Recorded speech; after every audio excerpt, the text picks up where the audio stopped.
Don't go by the moss log.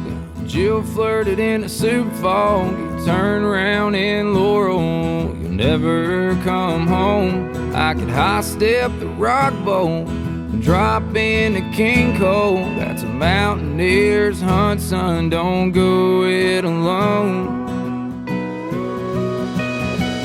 Hemlock Rock is where I'll stay today. Whiskey's got me feeling frail. If I get cold from sitting, I'll take another swig and head down Cadillac Trail. Hi everybody, this is David Hamilton with Longspur Beyond the Holler. We're here today with my good friend and hunting partner, Lawson McKee. Lawson, how you doing today? Good, how are you, buddy? Good, man. Good, man. What? Tell me a little bit how you got to know Sean and Longspur, and then we'll get to our sponsors. I think it kind of backed up to that buck you killed this year. Yeah.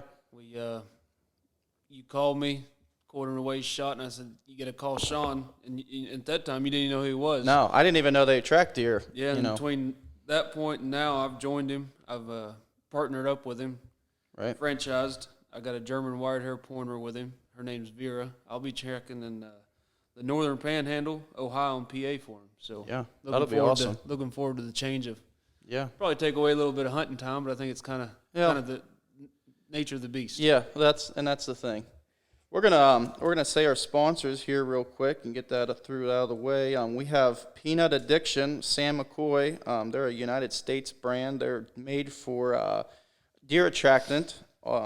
We have those as a sponsor. We also have Thorn Broadheads. They have all sorts of different kind of broadheads. We have them on our Instagram page and Facebook page. Yeah, I'll be shooting Thorn this year. Yeah, you got a pack of them. I think Sean got us hooked up with some of them. And then we got Base Camp Coffee out of Cumberland, Maryland. They have all sorts of pastries and different kinds of coffees. If any of your coffee needs, you can order some of their stuff offline. Check them out. We have Still Hollow Spirits from Job, West Virginia. They got corn whiskey, different flavors, I believe, too. And then they have hats and stickers and all that good stuff as well. And then we also have Dan's Hunting Gear from Sugar Creek, Ohio. We can get all our tracking dogs suited up for this year. They have collars, they have vests, they have chaps. You bought a set of chaps, actually. Yeah, you got to have the chaps go through some of this briars around here. Yeah, they're perfect for tracking or rabbit hunting or pheasant hunting or really anything you need for your dog needs. But today we're with Lawson McGee. Like I said, we're going to talk a little bit of spring gobbler. This is the last week of spring gobbler. We're going to have to get out one more time. And yeah, coming to an end of what I would consider a long season. I've been tagged out for 3 weeks now. And that must be nice, huh? Well, it drives you nuts when you want to go hunting the weekend and you ain't got no really desire to go. I mean, we started out pretty good, though. I mean, it was starting out. We were a little bit discouraged with your birds anyway. I mean, we kind of fought hard. The weather really deterred. Yep. That first week of season, I think, is a little Monday, opening day, it was snowing, sleeting, wind. Set out with a goal to shoot one with a bow this year. Yeah, that went well, too. Yeah, we trial and error. Yeah. I think the one thing I wanted to do was shoot with a guillotine broadhead, and spoke with my good friend Philip Vanderpool. Yep. Trying to figure out how to sight those in. What we actually did out here in your driveway. Yeah, with a pillow. That's how you sight them box in. and a pillow. And, 0 to 10 yards, those suckers are deadly, but we learned very quickly, you step out to 15, you don't know where they're going. No, well, that's what we were shooting, 10 yards and then went to 15 yards. And just trying to find a range for when we were hunting. And anything it touches, it's going. 10 yards is your go-to. I don't think. And that's close with a turkey. You think, 10 yards, that's I think too close. The only bird we had come in there at 10 was that bearded hen. And I can't remember. That was pretty funny. I can't remember if that was opening morning. That was the first Saturday. That was the first Saturday of the season. Because she came in clucking and purring. Man, she was all fired up. Kind of changed up my normal ways of going hunting for turkeys this year. Oh yeah. With the bow. Yeah. It's a challenge. I told you before I've never used a blind. Right. Yeah, this is your first time using a what you would blind, too. consider Really, running gun. and decoys. Yeah, I try to pack as lot as possible. Right. And I'm trying to think. I think it was I think it was that Saturday morning. Was it the morning the hen busted us, more or less? I mean, she was man. 2 yards from the blind. Yeah, she was. Well, she came in a long ways because she was with the gobblers the beginning of that morning. It was a later morning when she came in. I think that was on that Saturday, and I think this first Sunday of the season, we went back to the same where I had that food plot planted. Yeah. And that helped out with the turkeys pretty good too. Yeah, it did. I mean, you put some clover and oats in there, and fresh. We had Pappy Dan. Fresh work ground, fresh seed. That really seemed to draw them in quite a bit early season. Yeah. But being in that blind, we called in 2 gobblers that morning, Sunday morning. Oh, that was a good morning. We had we got that on film too. Had film everything out. Yep. And at that point, learned a very valuable lesson of. Actually, I took the guillotine off. Yeah. I was gonna say because the birds. Regular. That was one benefit of a blind. We could move. So, the birds came in. I think I actually got out of the blind because we couldn't hear them. Yeah. I got out and they were right there, real hard. And I mean, we got back in real quick. Yeah. And they came in, and I mean, if I remember right, we had a Jake and a hen. Jake and a hen. And they. No mind. No. Came right across. So about actually, 45 at that time, yards. Yeah, I took the guillotine off and put a thorn broadhead on, and it was so action packed and quick that we did not take the time to use a rangefinder. Yeah. And as a camera guy, me running the camera, man, I got a lot going on, and you kept asking me what's the yardage. I'm like, hell, man, I don't know. Shit, it looks like 40 yards. It could be 35. I'm dropped back and I'm saying, how far is he? How far? I couldn't tell with that. It almost gives you tunnel vision. Yeah. In that blind. And right. Yeah, it's deceiving.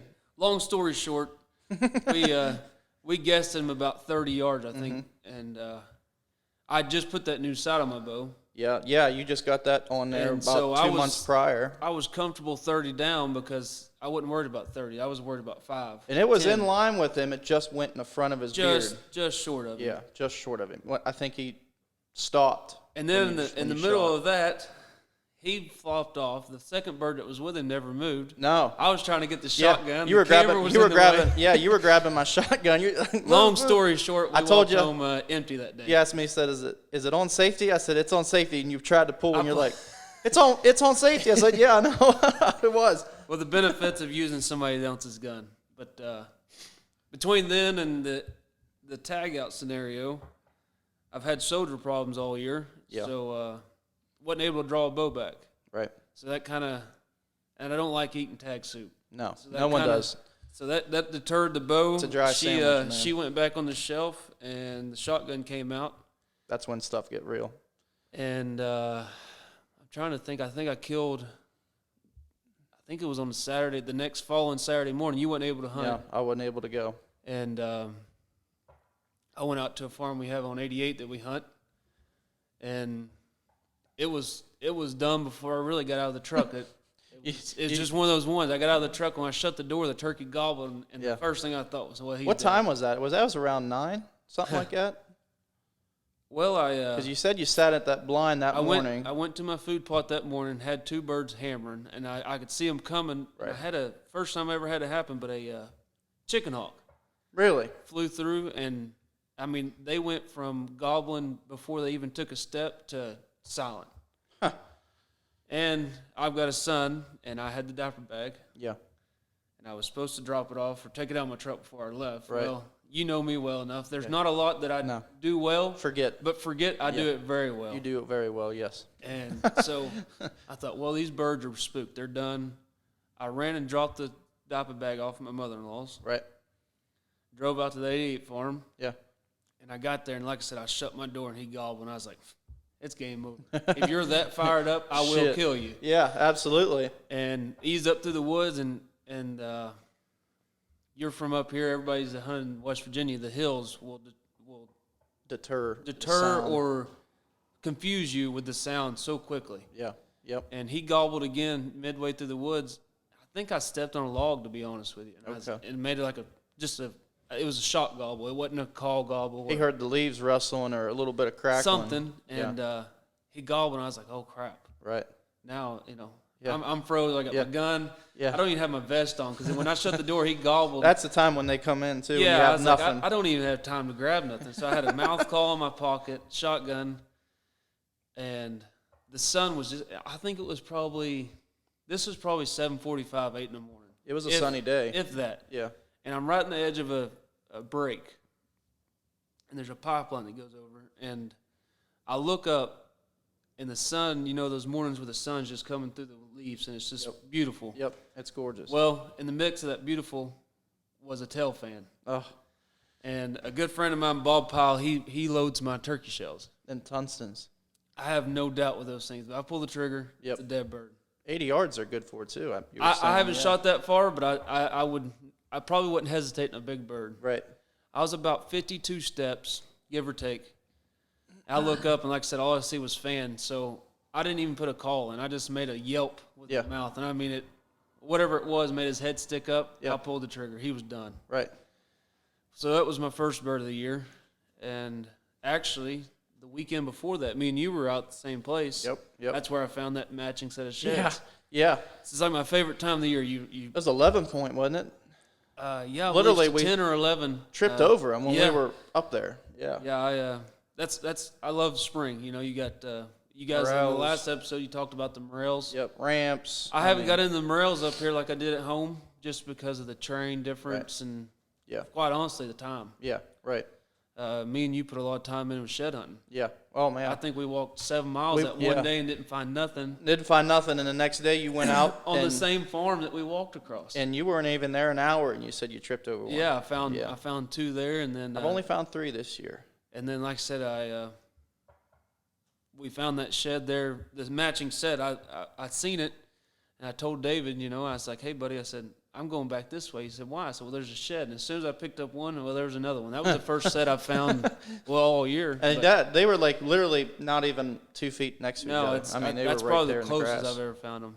Nice. I mean, I would say that buck was in the 140s. Yeah, he was a beautiful 38. buck. He was a nice sized deer. Yeah. But that kind of wrapped up my first one. Me and you went a few times, kind of a dry spell. Yep. The weather was very strange this year. Yeah. I feel like for anybody trying to video a turkey hunt too, I mean, you got a lot going on. There's so many moving parts. A lot going on, and it's hard. We didn't get one on film either. No, we tried like hell, but we just didn't get it. We went up a couple times and just the hens, they henned up quick this year. Yeah. We have I'm from Arkansas. Right. Some of the hardest hunting you'll do is go to Arkansas and try to kill a longbeard. Yeah. And I don't know what it is, Birds whether it's are the hunting, everywhere. whether it's the population. I know the population is down from when I was in high school, which wasn't that far long ago, but right. They had wild hogs come in. And really? I think that really hurt the population in turn, hurt a lot of other things. But big this time. has been the best turkey hunting in this area that I've ever seen in my life. I mean, it ain't nothing. Remember the youth hunt we went with? We took our good buddy Russell, his boy out. Yeah, and we saw 15 gobblers on, of course, properties we couldn't hunt that day. Oh, it was one of them days. It was raining. He had a great time. It was crappy. It was pretty crappy. Getting somebody into a sport is always a desire of mine. Yeah. I would rather see somebody else kill one than me. Oh yeah, although especially I don't like eating tag soup, but especially a little kid. Oh, absolutely. I mean, that's huge. Saturday morning. You was with us. Yep. We called that Jake in, and it could have been a fault of mine. I told him all morning. I said, where the skin meets the feathers, pull the trigger. Right. And I think he got a little excited. He had a red dot scope. How old is he? He's 7. I think 6, 7, maybe 7? 8.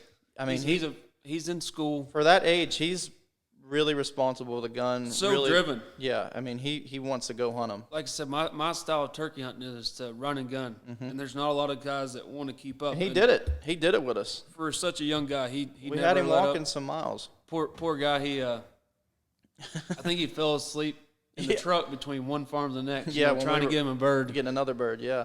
So he missed the first day, and then that Sunday morning we wound up going. Yeah. I called in another bird, and I called No, him. it was rainy and windy that day. Oh, it was miserable, but it's youth season. You got to go. Yep, absolutely. And that was Easter morning. It was Easter morning, so Yeah. I was there a little in trouble for going hunting Easter morning. But Right. Hey, I didn't pick it's when worth it. turkey season was. No, our wives understand. And they understand us now anyway. We called one in, and we went back to the earlier. We said no decoys. Right. I cannot tell you a bird that I've killed under a decoy. Really? And I could say I've killed more with a decoy than without. Yeah, but I mean I've killed them without too. And I know it could be a lot of my, I want to say ignorance. Right. I may not know how to set one up properly. Yeah, I mean there's tons of different ways. I throw a hen out, stick it out there about 20, 30 yards. Not to interrupt you, the one I only shot one this year. I didn't tag out like some people do in the first couple weeks. I mean, it took me a little bit, but I went with a group of guys, Mackie, Williams, and then Clayton up in Weirton, and he came up, man. He was beating the crap out of that decoy. Yeah, that's what you called and told me. And I mean, he didn't care at all. Didn't care at all. We always talk about phases of, we get into, this is kind of jumping around, but you get into the phases of a whitetail. Yeah. You're looking at pre-rut, rut, post-rut. And I wonder if nobody focuses on the phases of a turkey. No. And I think all turkeys have a different attitude, and they're all unique in there. Like each turkey is different. I don't think all turkeys are the same. I think you just gotta find one when the wind blew his feathers the wrong damn way in the tree and he's pissed off. Yeah, yeah, and that's exactly it. So I set that hen up, and that turkey came out, and it spooked. And Right. I don't know whether it was him. I was laying behind a log. I know he didn't see me. Yeah. But it spooked. So he wound up not getting the one on youth season, but he had a blast. I'll call him and he'll just, when we going again? Yeah. That's what it's I'll all try about. to get him out to go this last week. But that'd be pretty cool. But as far Actually, as I think I'm on vacation. yeah, they're on vacation. They're So I don't enjoying even- better weather than we're having with Yeah. the wind blowing and rain. But and then my second bird, we went with a good friend of mine, Keith Francis. Yep. You know him. Yep. And he's a turkey slayer. he's just an slayer, outdoorsman. man. Yep. You can learn so much from. He's got that Mossberg, real short barrel, man. He slays them. I'm trying to think of the brothers' names that are professional hunters.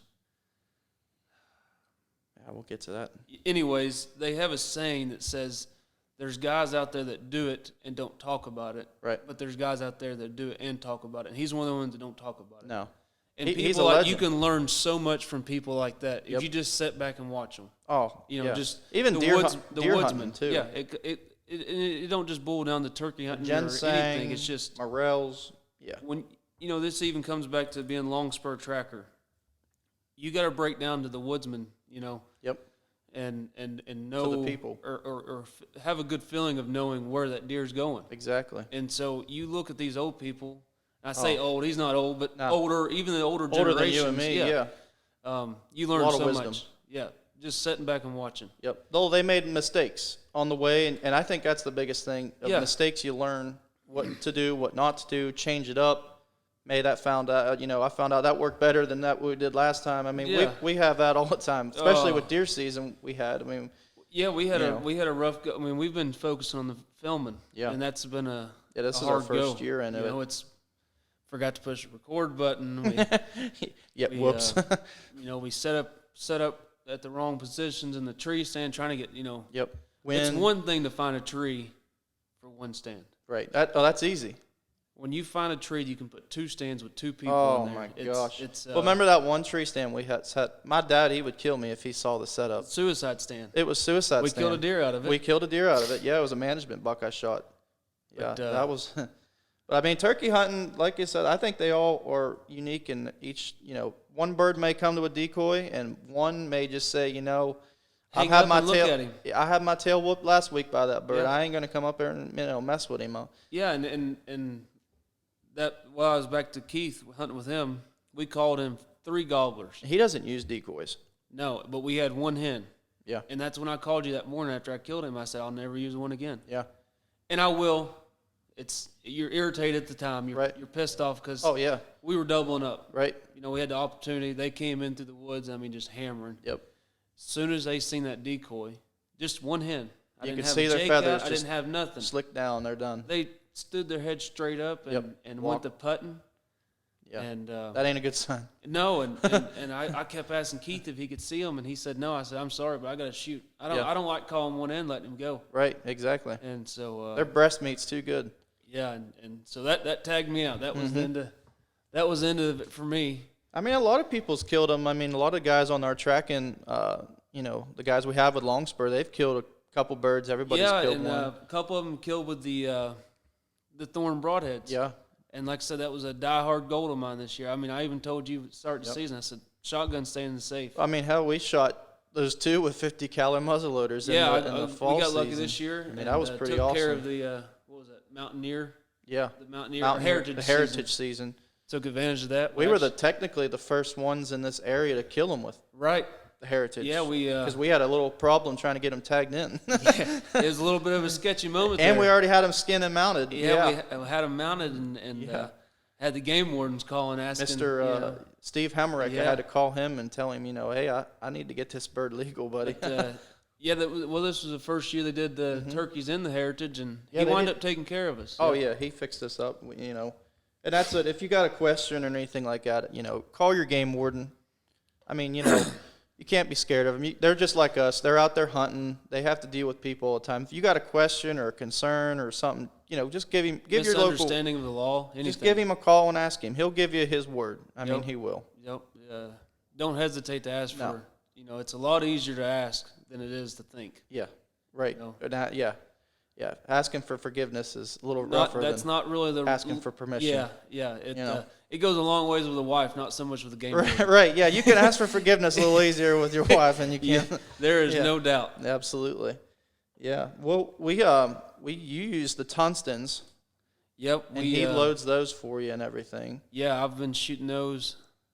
I think pretty much since I moved up here. I'm a Winchester guy.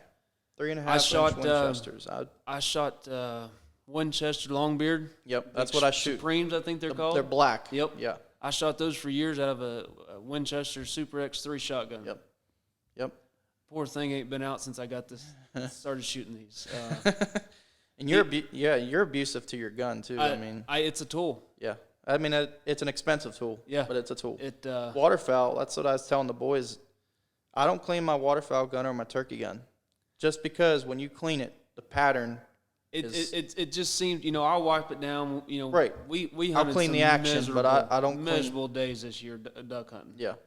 Well, you're used to the fantasy dream duck hunting. I am. You're not used to the old northern run and gun duck hunting like we do. I have moved to the paradise of deer and turkeys, and not so much the ducks. Right. Yeah. We killed a couple, but you got spoiled with that. That's how we met. Yeah. Actually, we met through duck hunting or really goose hunting. Actually, just mutual friends, and then I told you, hey, we're going to go try to kill some geese, and that's how you and I met. Went from duck hunting to deer hunting. Almost a year ago. Yeah, and then we went to started videoing each other's hunts. Yeah. Yeah, but I think you always hear, and it's always a controversy. I think you guys even talked about this in the last episode. You always hear the saying, "Turkey season's too late." I think it's. If you look too into, early. if you look into the, I think it's too early. I think if you look into the science of it, and me, I've hunted in Kansas. Yeah. Well, we're wanting to go to New Mexico next year. We're Philip Vanderpool was right now. And I really don't know the way to pronounce. I think it's Golds. Yeah, I mean Something they're like- beautiful birds. Their tail feathers are they have a real gold shine to them and a little white on the tip. Yeah, I think that's a beautiful birds. bird. They're kind of like in the words of Philip, he said most beautiful of turkey species they are, and I looked him up, and he's not lying. No, well then that's what people don't realize.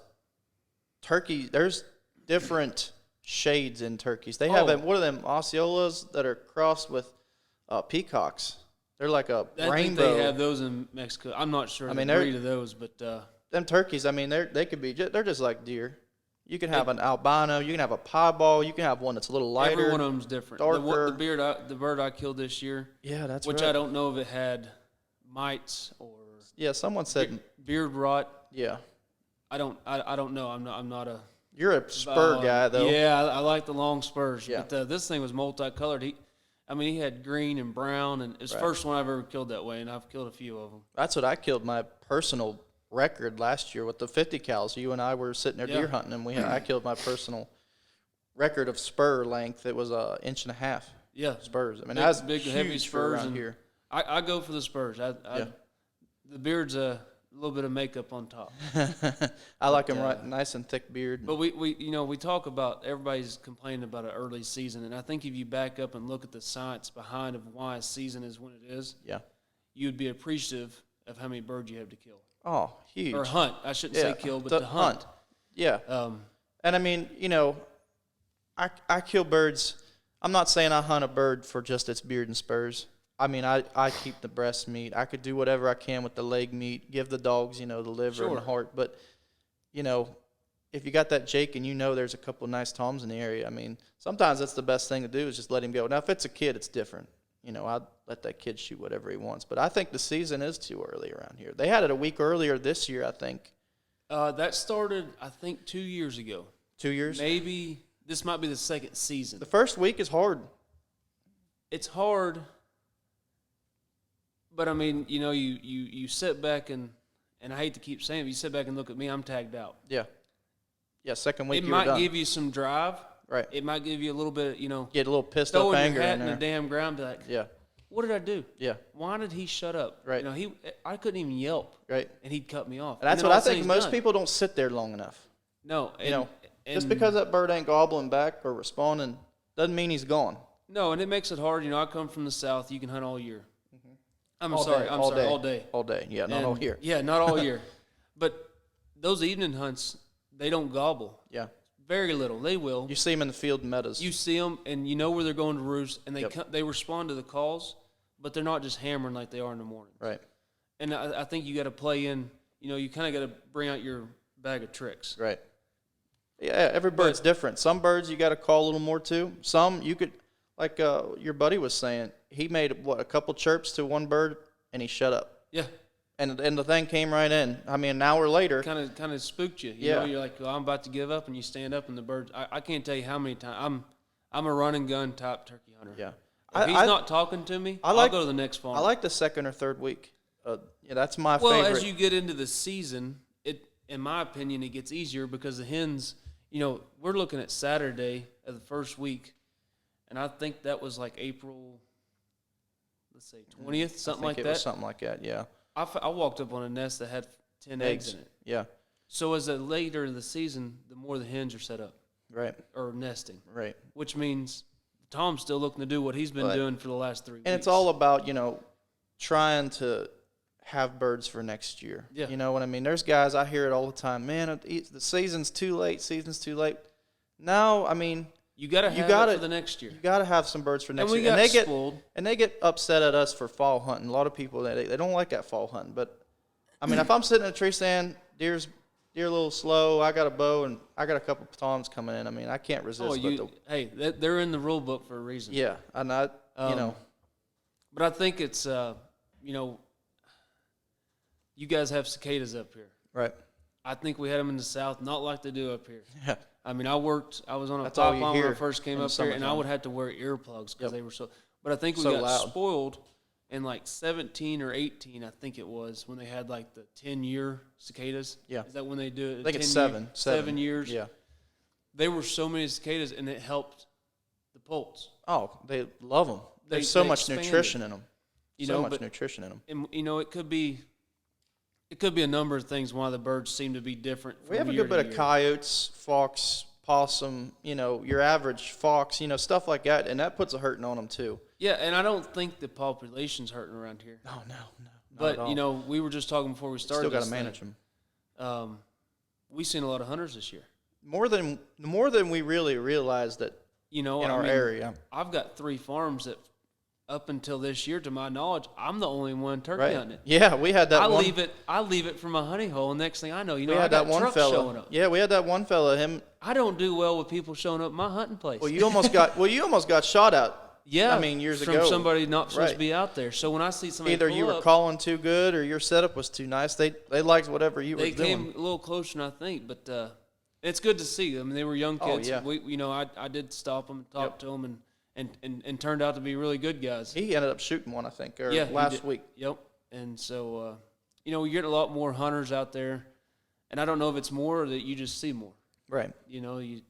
People are starting to put a little more effort into it, I think. Oh, absolutely.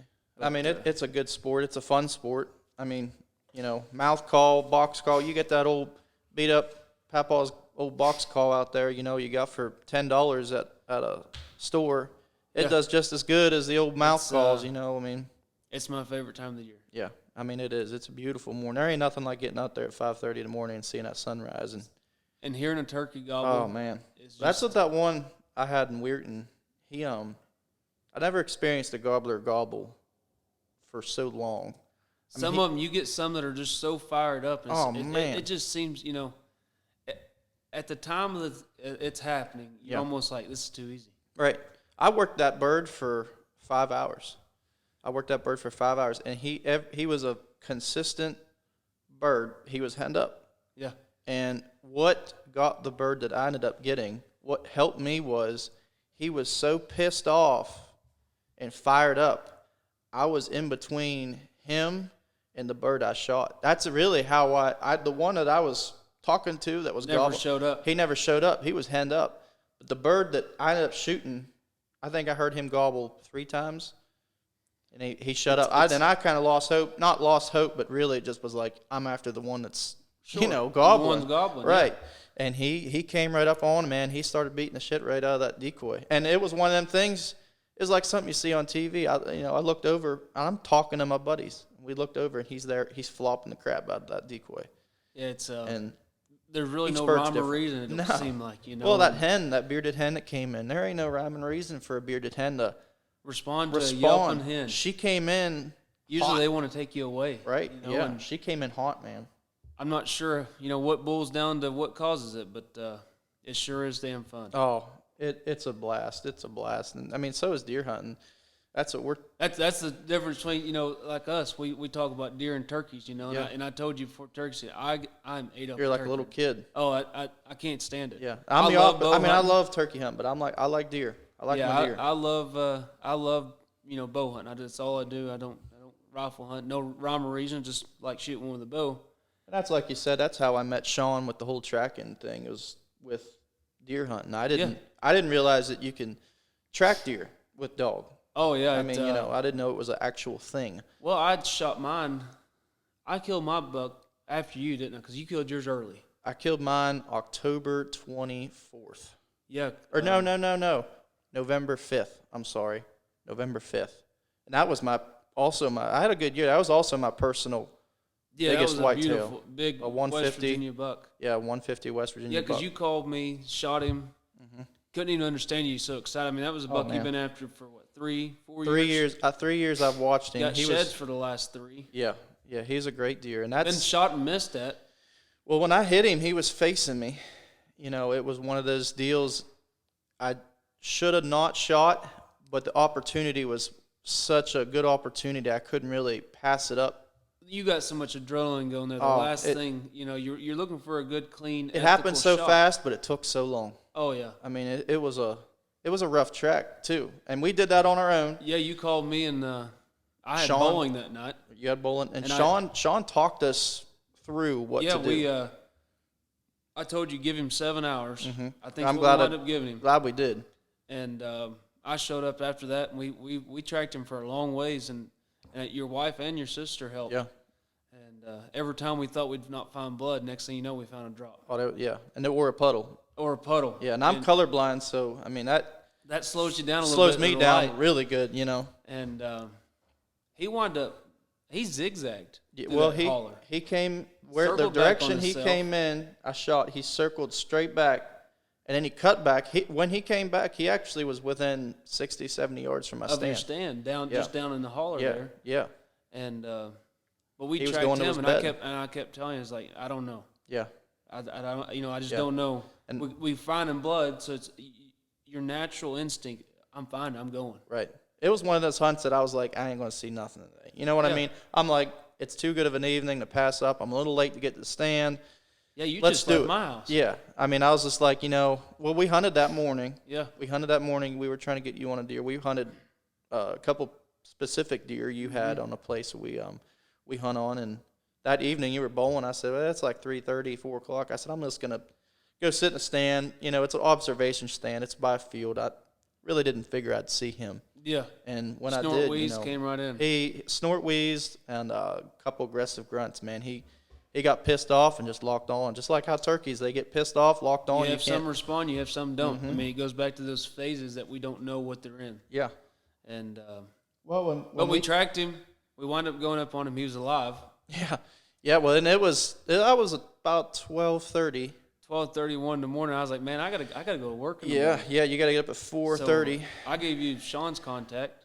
Oh, when we saw that deer, when I was flashing the light, we were body searching. When I saw that eye blink, Yeah. and I told you, I said, I see an eye. I said, and I don't know if it's him or not, but Right. and then it blinked. And I was close. Oh, we were within 30 yards from him. He was bedded down, Yep. and he jumped up and took off. We didn't go no further. We didn't go no backed out. further. We did the right thing. Yeah. That moment, I was Sleepless night. I figured that deer was gone. You know, I mean, yeah. you have jump deer when you don't know. No, you don't know. And you hear these stories about deer that get My wounded. my and they're dad gone. killed one years and years and years ago, and the story goes, and you know how deer stories go over the yeah. years. But the story goes, he shot it 16 times with a 12-gauge slug. Because where I'm from, in Arkansas, you can't hunt with a rifle, only slug guns. Just like Ohio. And every shot was rib cage forward to shoulder. Right. And they tracked this deer and shot him 16 times for him. Oh my gosh. But the body size is, a lot more than Right. here. It's in the Delta of Arkansas. Right. But, Well, you never know when you jump one. I mean, I've lost. oh man. I'm not the only hunter who's ever lost No. one, but I have lost deer that just make you sick. And that's the beauty about the dog tracking. I mean, they pick up stuff that we don't know. We don't see with the naked eye. We don't smell. They track without this blood. Yeah.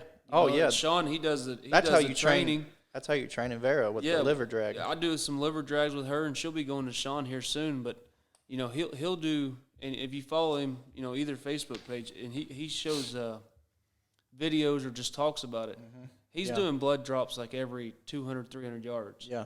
Me or you are not going to find one drop, 2 or 3, and that just it's a body search. And for what me. people don't realize, like Sean helped you. He never showed up. Never showed up. Never No charged charge. me. It's And he was right. He said, when I called him the next morning, and I talked to him, I said, I'm 8 up.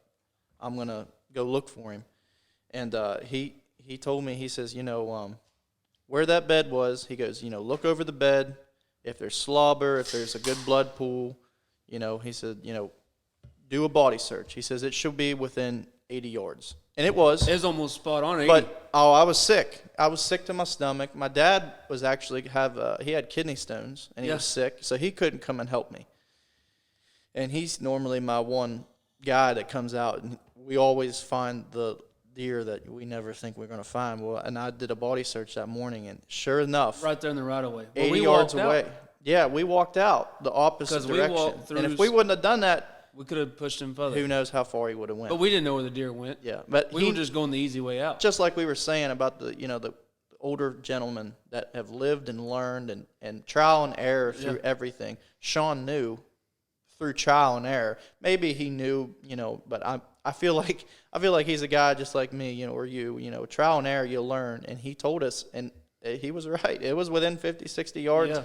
Wasn't far from where he was bedded down.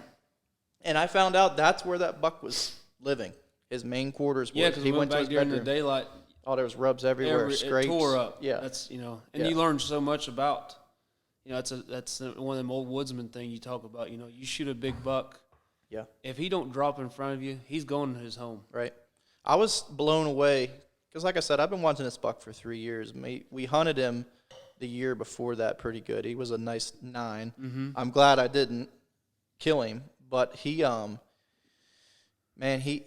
shrunk down his territory so much to where it was a challenge to hunt him, but it was almost easy because you knew he was within that quarter of a mile area. Yeah, because we hunted shrunk here down a lot with the film. Oh man, and that one buck we were hunted on the back stand. Oh man, for that's a good walk.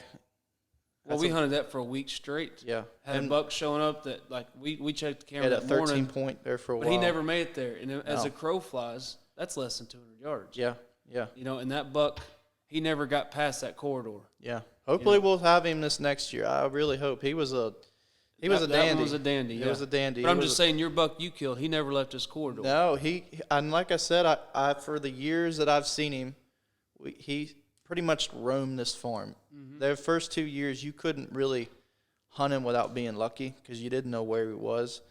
But the last year, when I saw him in September, I was, obviously I was the observer, just checking the deer. You know what I mean? Observationing the deer. I was trying to find out, where he's at, what does is he with, how many does is he with, what competition is he fighting with. And it came down to the point where I was like, he's within this small spot of the farm. Mm-hmm. And I have 13 stands altogether here. Too many, not enough, one of those times. But I knew within 5 or 6 stands, the chances of him going past it, which he did. He did a lot of that to me. Yeah. I would go to a stand and leave, and I would get a notification on my phone. He walked past my camera. Those cell phone cameras, 10 minutes out. Changed the game. Oh, huge.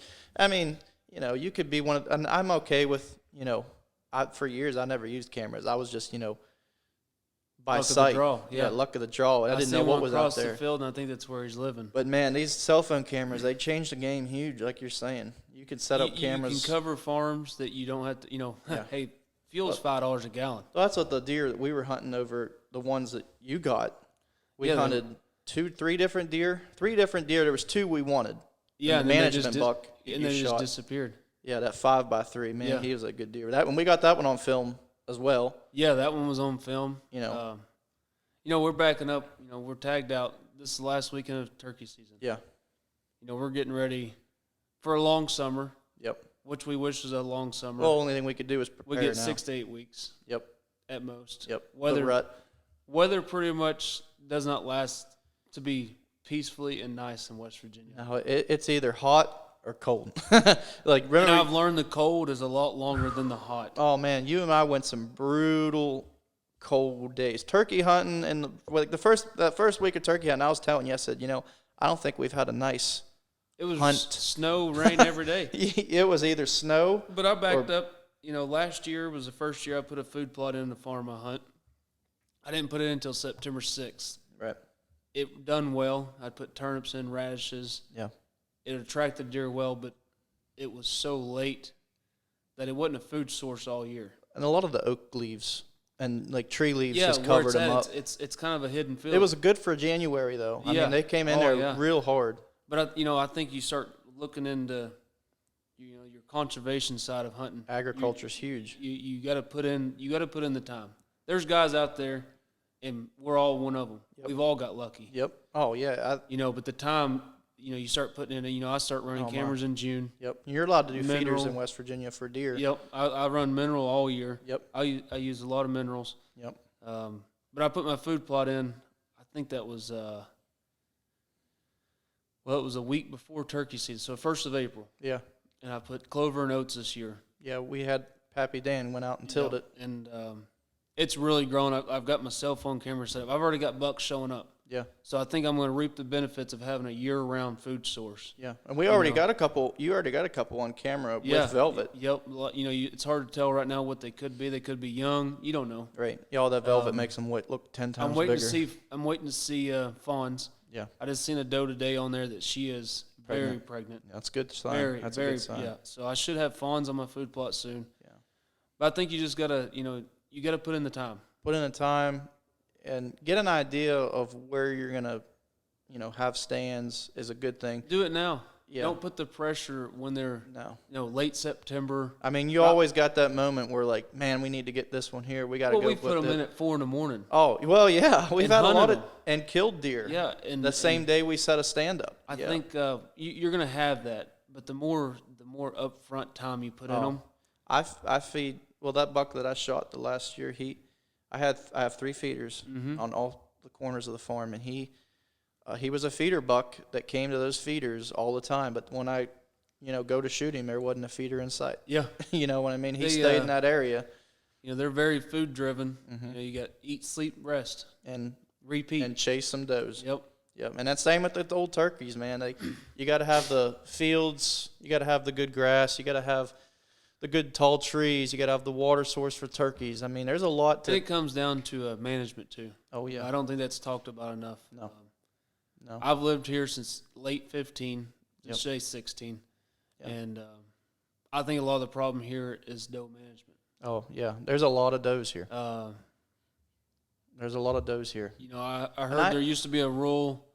You know, I don't know, but there used to be a rule where you had to kill a doe before you kill a buck. That's in Weirton. They have the city limits. Well, in the city limits, that's the way that is. But I think that used to be some kind of a law whether your second deer had to be a doe or something. I wish West Virginia just did a 1 buck limit or an antler restriction. I think antler restriction would help a lot. Yeah. I mean, nothing wrong. Like, once again, nothing wrong with anybody going out there and just harvesting a deer, having the meat in the freezer. I mean, there ain't nothing like having some good old deer venison. But you put that time and management in. I mean, I've seen just that one farm that I've really focused on, you know, where I put my food plot, I put my minerals. Yep. I've seen very nice deer come through. Yep. I'm on a state line. Right. That borders PA. Right. Oh, yeah. And I benefit from the PA management. This whole area, like we were saying originally, we're blessed with the turkey and deer because we have the PA management on one side and we got the river Ohio side. Right. And they cross. Oh, don't think they don't. They cross the river. And so, I mean, we get a little bit of everything up here. Yeah, and I've seen a big difference in the deer in the last 10 years, I would say. I think you have a lot more, you know, you can blame social media for it. Yeah. Fantasy hunting. Everything that people want to shoot bigger deer. And nothing wrong with going to a farm and shooting a deer. No, but people want to shoot bigger ones. Oh, absolutely. And so they're starting to let these 6, 7, 8 pointers that are 2-year-old beautiful bucks, you know, your common 8-year-old or a 2-year-old buck that's just a beautiful buck. These guys are letting them walk. Right. And you got to do it. That's the funny you said. I've passed up deer the same morning I've killed a deer. Deer that, you know, are good deer, 130s, 135, a really good deer in this area. A lot of people would shoot it. Nice 4x4, you know, he may be a 9-point. I've let him go, especially because I'm hunting on our own private farm. And I know it makes a big difference. I know if you and me hunt on this farm, I have a friend, Nick Caldwell, he hunts with me. But I know if we pass that younger buck up, that may be 3.5 years old, he may make it to 4.5, maybe 5.5. He may end up being a 160, you know, or 150s, and you know, and we're bigger. The food source. The food source is big. It just goes back, just management. Yeah, I mean that's the biggest thing, and that's what turkeys too. But I think we're starting to run out of time. Once again, I'm with Lawson here, and we're going to see what we can get into this last week of turkey season, and I think we're going to end up talking with Mr. Vanderpool. Maybe not. Yeah, the next podcast. Hopefully here soon. And then we're going to have to sit down and talk with him. And we ended up talking to Sean Butler a little bit about your pup. Talk to him and maybe about breeding one of these days. You know, she'll be going to him soon, end of the month. Yeah. Let's see this. Well, it's not June yet, but end of June she'll be going up there and she will be ready to track. She'll be in training for 3-4 months. Till 1st of September, I'm guessing. Okay, I'm not real sure, but yeah, she'll be ready for bow season. Oh yeah, absolutely, yeah. You know, and you can't stress that enough. You know, get out there and do your research on the. Just go out and walk hunting in the woods. and you know, goes back to that woods. If you shoot a deer and you're not 100%, do the ethical thing. If you can't find it, give somebody a chance to try. You know, it's not. It's still, even with a dog, it's not 100%. No, but it's a lot better chance of knowing whether it was a viable kill shot. Yep. Or hey, we all done it. Or we've all made that booger shot. You know what I mean? The one where you realize you done screwed up, and you only thing you can do is try your best to find and recover the deer, and hope and pray that shows up on your camera. And I don't know how many times I've had that happen. And that's what I know we're running out of time, but that's what happened with your buck you shot. Early in the year, I shot it right in the shoulder. Well, yeah. No. Well, the neighbor shot him. Oh, yeah, the one I actually killed. The one you actually killed. The neighbor shot him. I tracked him for 3 weeks the year before. And it was a good shot. Yeah. By eye, it was a good shot, but he lived. And just messed up the opposite side of the And he horn. stuck around the same area, and, he lived. And that's the same thing, like we were saying about the area you manage and you put your time in, the food plot, the food source, having that pond, having that little bit of water for him, them oaks, you plant some apple trees. That buck had enough nutrition in that area to fix his. Live. Yeah. He fixed his wound up. They're tough deer. He fixed his wound. He They stayed have in a that drive area. to live like nothing else. And it gave us an opportunity to shoot him the next year. And I honestly, even though his one side was messed up from that shot, I still think he was an unbelievable looking real deer. nice buck. I mean, he was really beautiful. Yeah, like Now your opinion for you. yeah. I got him hanging in the basement. But Yeah. I can't say enough about the Longspur though. You know, Yeah. everybody needs to check him out. Yeah, any questions? If you shoot a deer, and I think he's talking about even tracking turkeys, maybe. Once it They're becomes looking into legal, it. we're trying to push in West Virginia to get it legal because bow hunting with a turkey, they're internal bleeders. Yes. A lot of people don't like bow hunting with turkeys. I mean, it's a sport. There's errors, and it happens. There's always an option. There's for always an an option. But yeah, if you ever have a question with them, give and Sean. like you said earlier, they help out so much. I mean, free of charge. You know, the way he kind of says it, and it makes so much sense to everybody listening. Is he would rather help you through messaging, through a phone call, talking you through it, than having to show up with a dog. Right. You know, you hate to say it, but the last option's a dog. Well, it comes down to, and that's what him and I were talking about. It comes down to helping the fellow hunter. Yeah. I mean, we're all human. He's not out there to make a buck or a killing. He is. I mean, that's awesome. He's doing so well with the deer tracking. Yeah, we've grown substantially. If he can help you, and if you have a question, and if you even do end up needing him to come up and track your dog, or have you come and track the dog, or one of his guys, they'll help you to the best of their ability, and they will do the best that they can to recover that deer.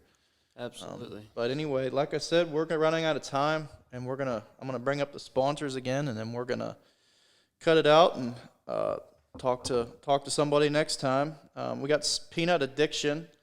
That's your normal attractant. I'm gonna have to give that stuff a shot. I like putting minerals in my feeders and stuff. We're gonna have to give some Peanut Addiction give them a try and see how they do. And then that's Sam McCoy. They're a United States brand. They're made in the USA. They have all your minerals, vitamins. It's attractant, good for just bringing them in and keeping them in the area. We have Thorn Broadheads. They're a Christian brand. You got some broadheads from them. They have varieties of broadheads. Yeah, they have some unbelievable fixed blades. I think they have fixed blades, they mechanical. have fixed and mechanical. They have a bunch of different options. Check them out too. We have Base Camp Coffee, Cumberland, Maryland. Go check them out, man. They have some good looking stuff on their online and at their actual place there. They have you can order your own coffee. They have pastries. They have all sorts of stuff. And then we have Still Hollow Spirits from Job, West Virginia. They have all your whiskeys and different kinds of whiskeys, and I think you can order from them too. They're on our page of Longspur Beyond the Holler page on Instagram and Facebook. And then we also have Dan's Hunting Gear. They're out of Sugar Creek, Ohio. And like I said before, they have all your needs for your dog collars, dog beds, vests, pants, chaps, tracking equipment. If you're a bear hunter or a tracker or if you're a dog guy, you know who Dan's is. You need to look them up. Take a look at Dan's Hunting Gear. And we're going to let you guys go. And thanks for having me. Hey, thank you, Lawson. We'll see you later. Thank you.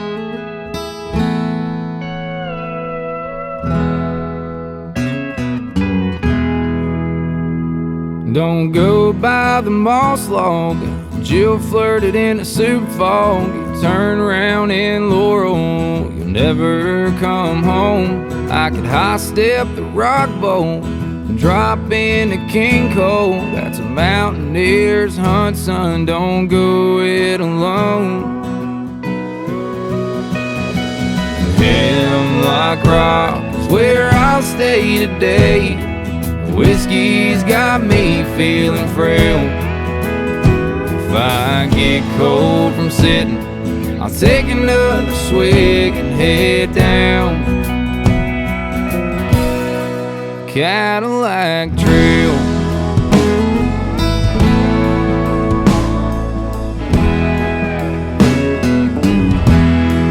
There's always a big rack on top beach flat. I tracked them in circles till the nights came on.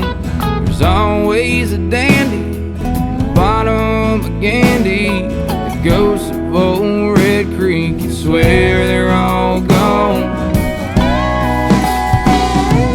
Hemlock Rock is where I'll stay today. Whiskey's got me feeling frail.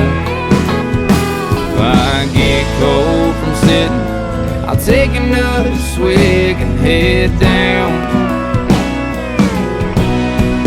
Cadillac Trail.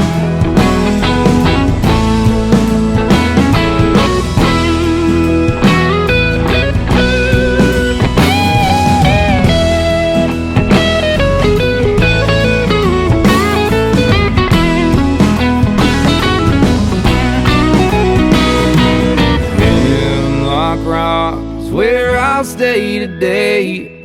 Whiskey's got me